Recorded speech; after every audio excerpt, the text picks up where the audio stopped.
What's up everyone, it's Q from Retro Q Gaming, and Nintendo have a nice new prediction, a new forecast or whatever, that's very promising, and in my opinion, the reason I want to talk about this is that it's very telling and very indicative of something I actually said prior. So Nintendo have announced that they plan on, or they predict, I should say, on selling 14 million Nintendo Switches in the Switch's first year by the end of March 2018. And those are pretty hefty numbers. That's a definitely good first year for Nintendo Switch for multiple reasons. One, 14 million units in the first year is a pretty damn good number anyway. But two, coming straight from the biggest flop in the last 2 decades of gaming, which is the Wii U, Nintendo have a serious amount of ground to make back in both consumer confidence, in both just straight up marketing and straight up everything to do with the Wii U, or should I say that they failed to do with the Wii U, they've basically done on Nintendo Switch. Now, frequent viewers of my channel already know that I am not above criticizing any specific company, be it Nintendo, which I have done a lot lately because frankly they deserve it for a lot of the stuff, but I will also give company praise where they deserve it. Hence you can see in this video here. So by comparison, Nintendo Switch, like I said, they're predicting that they will sell 14 million units by the end of March 2018, which is, I suppose you could call it a year. It's like a year and 3.5 weeks of release, or maybe like 4. But the point is, let's just call it a week. A year, sorry. Now, the point of this is that it will outsell the Wii U in its 5-year run in 1 year. Think about that. Just think about how much of a flop that is. Not only was the Wii U Nintendo's lowest selling home console ever, obviously not including the Virtual Boy, that was technically a portable, even though that only sold something like 700,000 units, but in 5 years, the Wii U sold less than the NES, it sold less than the SNES, it sold less than the N64, it sold less than the GameCube, it sold less than the Wii, and keep in mind that every single Nintendo console has I won't say significantly, but has subsequently sold less and less and less every time a new console comes out. The SNES sold less than the NES, the N64 sold less than the SNES. The GameCube sold less than the N64, with the exception of the Wii because of the huge amount of casual market and just family gamers and whatever, and just the time and all it released in.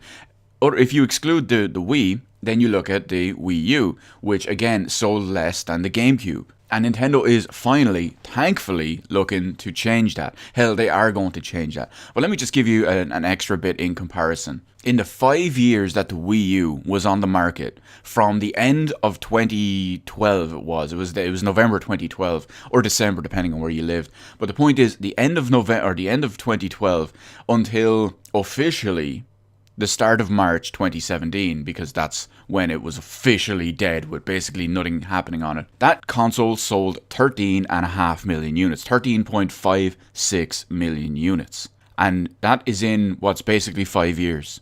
Nintendo are saying that based on what they know and what they have and their predictions and their sales rates and what they have in store, they expect to sell more units than that in 1 year. So not only does that show you the hype and the general consumer success of the Nintendo Switch, don't get me wrong, there are several issues I have with the Nintendo Switch and it's by no means perfect, but again, that doesn't matter to an extent when you look at the larger variety of market and specifically what Nintendo have been doing with marketing, etc., securing games. For the most part, you can see that they're taking a completely different approach versus they have in previous generations and previous, we call it generations of the company. I mean, hell, there's the whole thing of third-party support not existing on the Wii U, which is true beyond the first few months. I mean, hell, look at the list of Wii U games that have sold over 1 million copies. Not only is there a very small list, but there's only one game on that list that could even be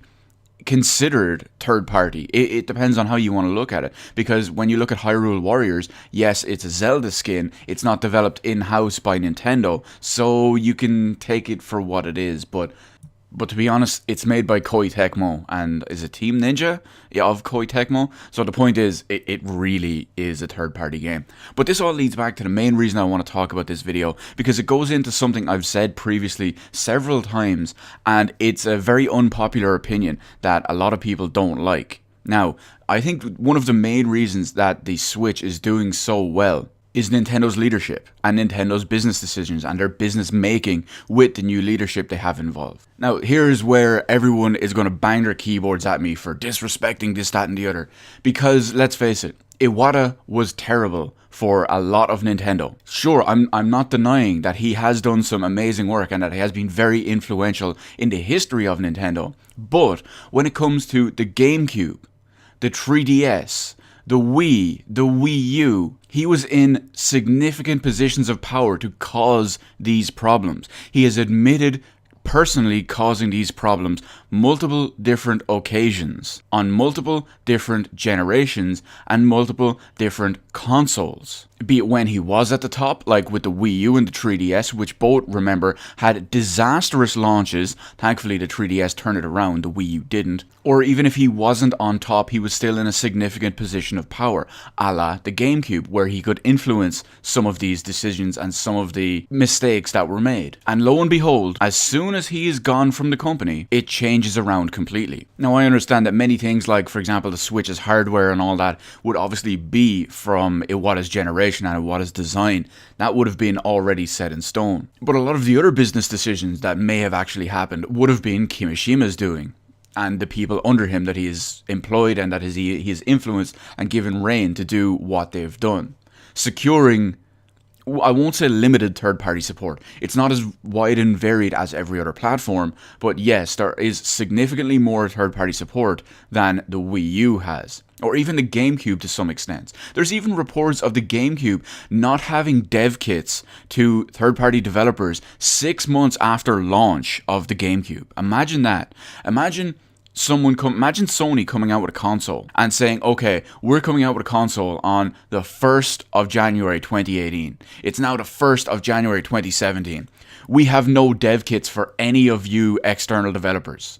Here is an emulation version on PC using this extremely high-end spec, but we will not have dev kits for you until maybe June or July of 2018, 6 months after our console has launched. And even then, you have to come to us for them and jump through all these significant hoops and steps, and we may be able to get you one.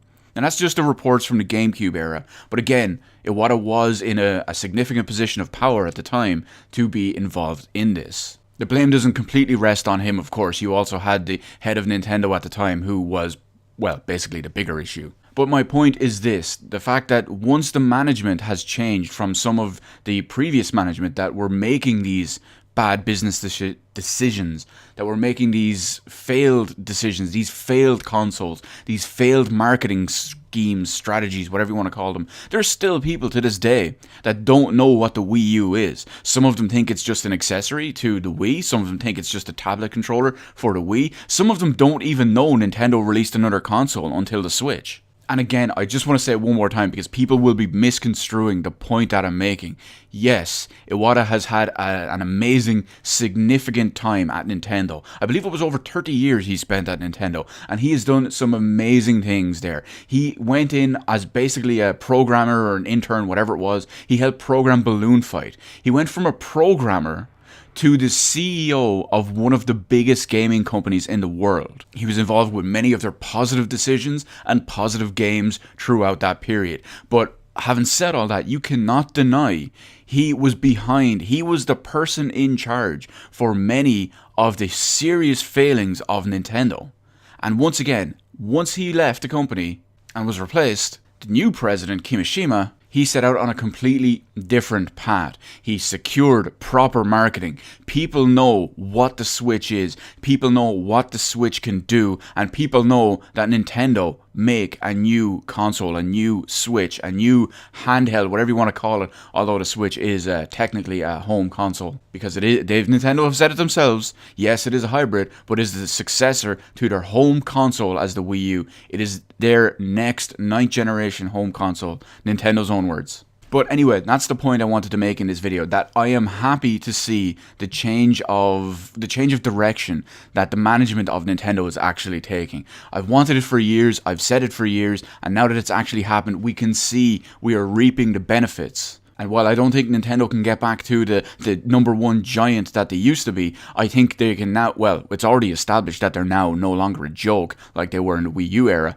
but they're coming back hard. They won't make it to first, but basically it used to be first, second, and a huge significant drop to Nintendo as the third, but now it's first, second, and a close third. They're back in the running, they're back as an actual name, they're not a joke, and despite many of the issues that I still believe the Nintendo Switch does have, it's doing pretty well. The sales already prove that. They're at just over 7.6 million right now, and the console's only been out for 7.5 months. Pretty good, especially, once again, when you take into consideration some of the issues with the Nintendo Switch, the not as wide third-party support, and the underpowered nature versus the other console. It's still doing pretty well. So we'll see how it goes. Will it eventually sell Nintendo Wii levels of units? Who knows? We'll have to see what they have in the upcoming, not just 2018, but years that the Switch is actually released. Hopefully the power gap doesn't become even more of an issue that it already is, that developers just won't bother porting their games over to Nintendo Switch. We'll see how it goes. We'll see how the sales of third-party games on Nintendo Switch go. FIFA has basically kind of legendarily flopped, only selling a couple of thousand copies, so that's a pretty bad indicator for potential third-party support. But there's other third-party games that have gone on to sell significantly better on Nintendo Switch. But again, as much as I hate EA, they are one of the biggest, if not the biggest publisher in the world. I think they're the second biggest. I think Activision Blizzard are bigger. But anyway, you get my point. I'm just kind of rambling. Let me know in the comments section below any of your thoughts on this video whatsoever, with Nintendo's predictions, with their current sales, with what they're doing right, what they're doing wrong, what they've done right or wrong in the past, or business decisions, whatever. Let me know all of that in the comments section below. Hit the like button, hit the subscribe button. Thank you for watching, and I will see you in the rest of the videos in my channel.